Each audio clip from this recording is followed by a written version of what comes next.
Oke, hello, what's up YouTube? Kembali lagi di Hans Tau Film. Kali ini gue bakal review film Thailand yang bener-bener sumpah keren banget, perfect, 10 out of 10. Dan gue yakin kalian kalau nonton film ini, kalian juga pasti bakalan suka. Penasaran kan kenapa gue antusias kayak gini? Oke, so stay tune my channel guys.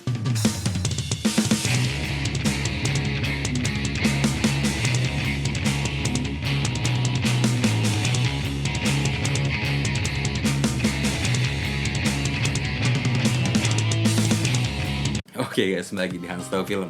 Oke, jadi film ini judulnya ada Bad Genius, dan Bad Genius ini di Thailand benar-benar huge sukses di sana. Kalau nggak salah mendapatkan keuntungan sekitar 100 juta baht dan di peringkat posisi pertama selama kurang lebih 2 minggu di box office di Thailand, menangin beberapa penghargaan dari luar juga, dan beberapa penghargaannya itu ada Best Picture di New York Asian Film Festival dan ada Best Director di Fantasia International Film Festival. Dan gue nggak heran kalau mereka bisa menangin penghargaan kayak begini, karena memang film ini benar-benar diarahkan dengan benar, sinematografinya perfect, film scoringnya segala macam it's so perfect, yang buat kalian tuh heran film dengan ide cerita sesimpel ini bisa end up being one of the best thriller movie in Thailand. Itu menurut gue tuh benar-benar impresif banget. Yang gue suka di sini tuh ini ceritanya benar-benar simple guys, cerita tentang berdasarkan kisah nyata yang dulu sempat ada kejadian di berita kalau tes SAT itu sempat bocor. Tes SAT itu dia kalau nggak salah tuh adalah tes masuk perguruan tinggi di Amerika. Cuman kalau di film ini diplesetin jadi STIC ya, mungkin biar nggak menyinggung tes aslinya. Dan sebenarnya nih kisahnya ini berawal dari cuman anak SMA yang bernama Silin. Dia itu karena keterpaksaan kondisi dia mesti memberikan contekan ke teman-temannya tanpa ketahuan.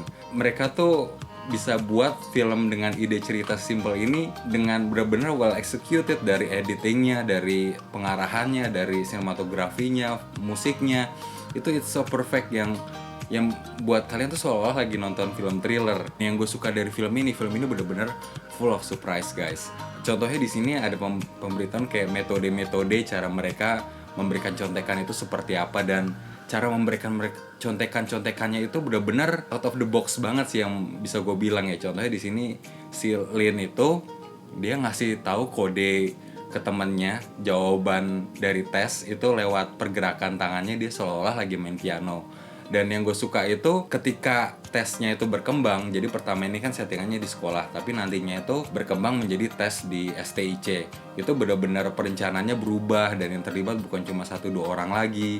Wah, sampai beli mesin printer segala macam, itu pokoknya benar-benar impresif banget deh. Mereka bisa nemuin cara-cara buat kita terus merasa terkejut gitu sepanjang film. Dan yang gue suka lagi di sini terkejutnya bukan cuman masalah metode-metode tadi yang unik, tapi ada juga di sini alur ceritanya juga mereka bikin unik. Contoh ada salah satu scene di mana mereka semua ini anak-anak ini diinterogasi.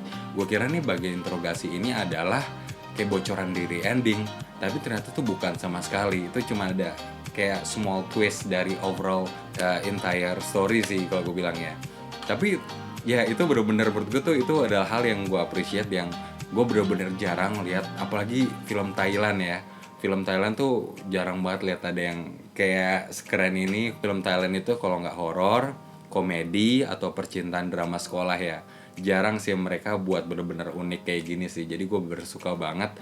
Dan gue terkejut juga karena ini kan salah satu PH-nya itu namanya GDH ya. GDH itu sebelumnya gue sempat nonton film pertamanya yang berjudul One Day. Cuman gue jujur sih gue nggak begitu suka. Walaupun konsep ceritanya bagus untuk romance, cuman dia sedikit terlalu lama ya. Jadi ada part-part dimana kalian merasa boring. Cuman kalau untuk film Bad Genius ini itu bener-bener guys, 2,5 jam itu kalian nggak bakal ngerasa sama sekali. Film ini bisa ngasih ending yang sesuai kita mau, cuman at the same time tetap berhasil ngasih moral of the story yang ngena banget, dan juga momentumnya pas. Itu sih yang gue suka. Jadi walaupun film ini tentang mencontek, gue yakin kalian bakal belajar banyak hal dari ini, dan tentunya yang positif ya. Film ini jatuhnya film remaja sampai dewasa. Mungkin kalau ada anak kecil gue nggak begitu nganjurin sekarang ini kan banyak adegan menyontek ya. Cuman menurut gue sih masih oke kalau anaknya udah umur 13 tahunan ke atas gitu. Wah, pokoknya film ini gue saking senangnya sampai sekarang, sampai di rumah 2 hari setelah gue nonton kemarin, gue ngasih film ini perfect score 10 out of 10. Ini film ini bener-bener perfect, gue gak bisa kritik sama sekali. Dan gue gak heran kalau Rotten Tomatoes, IMDb ratingnya tinggi banget. Bahkan di Rotten Tomatoes gak ada yang kritik sama sekali. Itu sih yang gue salut, tapi gue setuju karena film ini one of the best movies so far buat film Thailand ya. Oke, itu aja buat gue Hans, gue pamit dulu. Dan ingat, film bagus gue bilang bagus, film jelek gue bilang jelek. Jadi jangan baper, jangan sedih, ini semua ada opini. Oke, sampai ketemu di review gue selanjutnya ya. Jangan lupa like dulu, terus komen di bawah ya. Oke, sampai jumpa, dadah.